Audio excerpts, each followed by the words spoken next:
લુણાવાડા તાલુકાની વીરણિયા પ્રાથમિક શાળામાં લોકશાહીના મૂલ્યોને સમજાવતા એક અભિનવ કાર્યક્રમ બાળ વિધાનસભા ગૃહનું આયોજન કરવામાં આવ્યું। આ કાર્યક્રમનો મુખ્ય હેતુ વિદ્યાર્થીઓમાં નાનપણથી જ લોકશાહીની સમજ કેળવાય, નેતૃત્વના ગુણો વિકસે અને સ્ટેજ પરથી બોલવાનો આત્મવિશ્વાસ વધે તે હતો।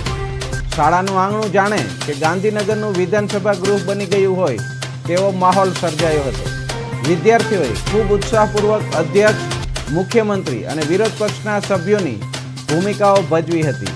પ્રશ્નોત્તરી કાળ દરમિયાન વિરોધ પક્ષના વિદ્યાર્થીઓએ લોકહિતના પ્રશ્નો ઉઠાવ્યા, જેના જવાબ શાસક પક્ષના વિદ્યાર્થીઓએ તાર્કિક રીતે આપ્યા।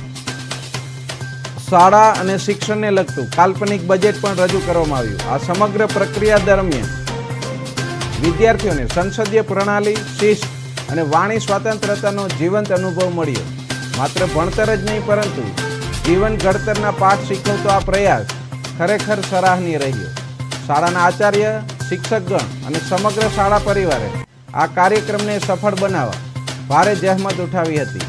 ગ્રામજનો અને વાલીઓએ પણ આ નવતર પ્રયોગની પ્રશંસા કરી હતી।